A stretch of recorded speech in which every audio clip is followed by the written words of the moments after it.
to remove your door panel on the LR322.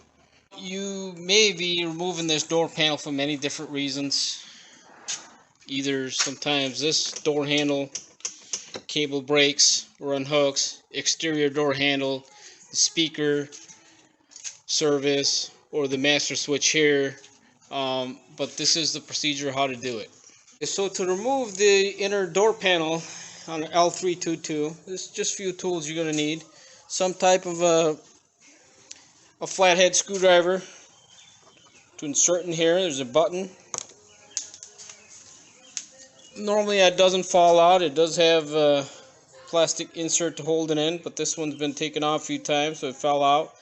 Anyhow, so you'll have to remove that. There's a screw behind it. That's a T30 Torx screw. And if you look by the handle, in here, there's also a T20 screw. There's a T20 screw here at the bottom. And there's another one here. Now, for the one that's by the handle, you're going to need something longer reach. Something like this here. I'm going to use a gun. You can do it by hand, however you like. You can grab it by a magnet sometimes. It's just longer reach. I have a magnetic tray here that helps to store all the hardware. So we'll go ahead and get that loose. A T30 screw here. And then we'll move on to the next step. We have the T30 Torx screw removed from here after removing this button with a flathead screwdriver. T20 here. There's a couple super long T20s, one here at the bottom.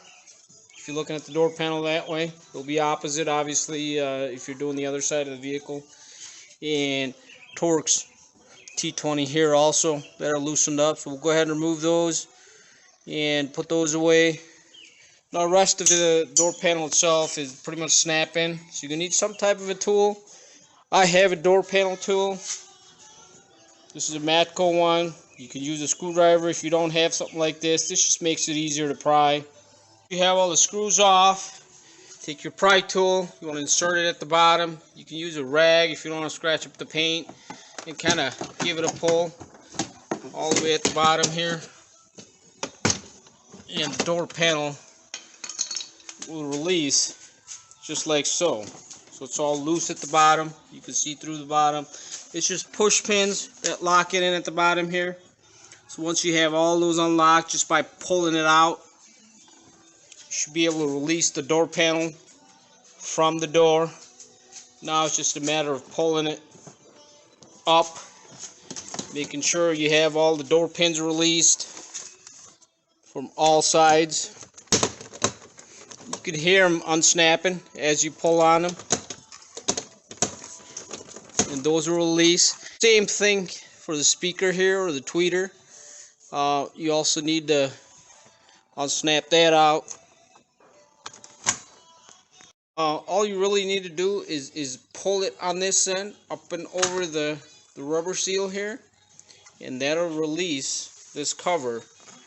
That way you have enough room to pull the door panel up. So once you have all the hardware off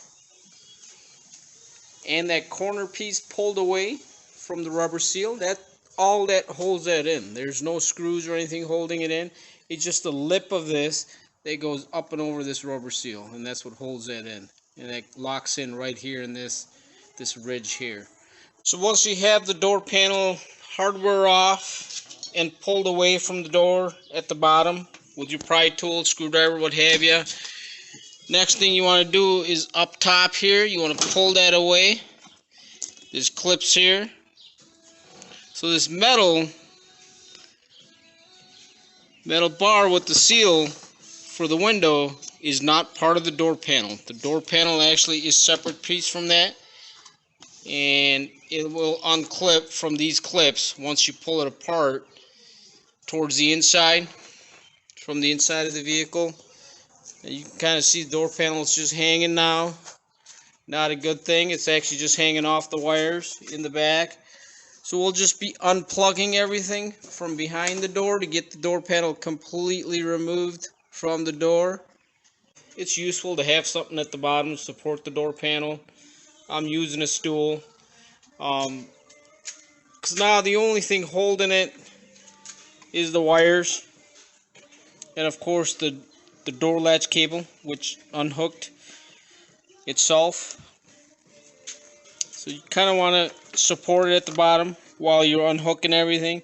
So you have a few wires to unplug.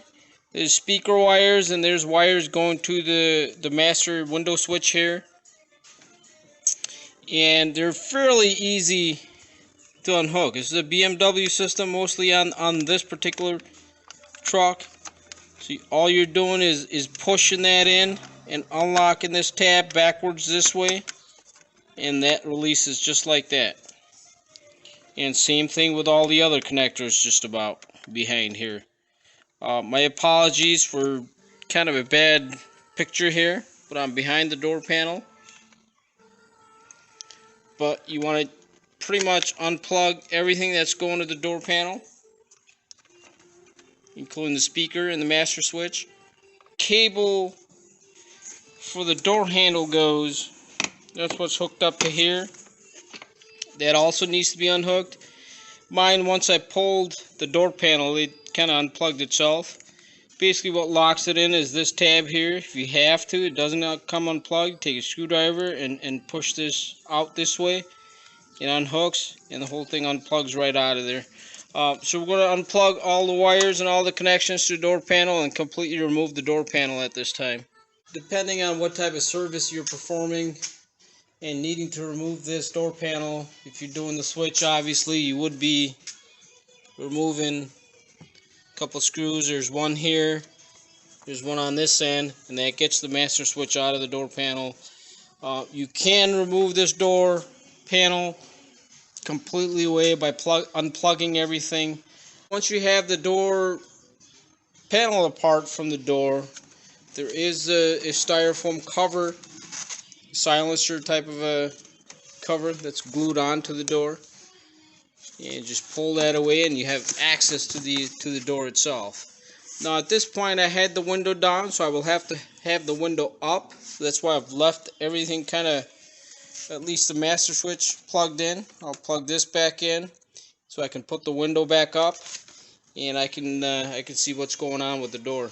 While you have the door panel apart, this is a good time to lubricate all your moving parts in the door handle. I have some silicone spray here, so we'll lubricate it and work it for a little bit. We'll do the door hinges, all the moving parts that you can see, the door latch inside. And then we'll go ahead and open and close it a few times and make sure everything works freely.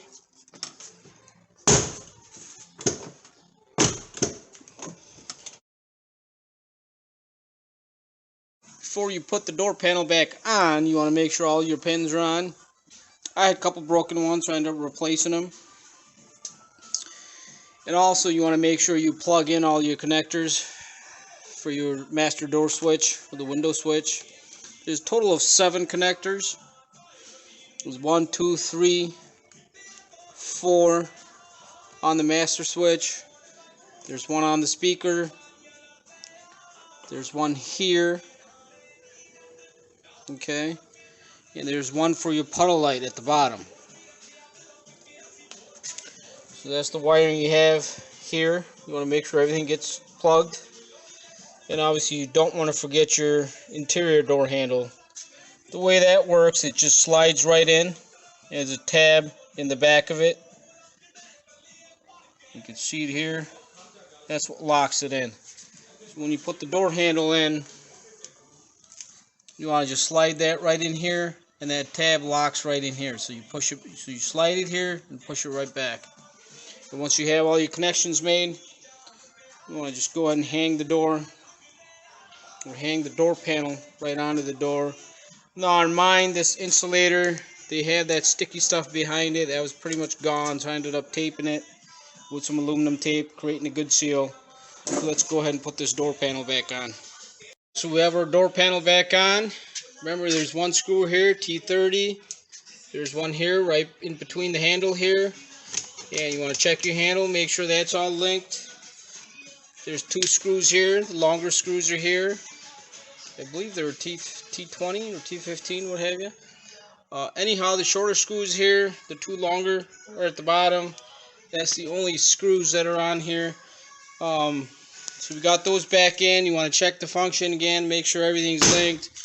Our main problem was the door. That seems to work fine. You want to check the window switches, make sure everything's connected. And obviously you want to check the handle from the inside, make sure that opens. So the last thing that we got to do is remember this button that's here. That goes right in here. Now I'd suggest, this vehicle had white interior, I'd suggest wearing some gloves. It gets a bit dirty from handling it, but obviously you can clean it afterwards. Other than that, everything went well. Stay tuned for more stuff. We'll be doing a lot more services to these L322. Thank you for watching.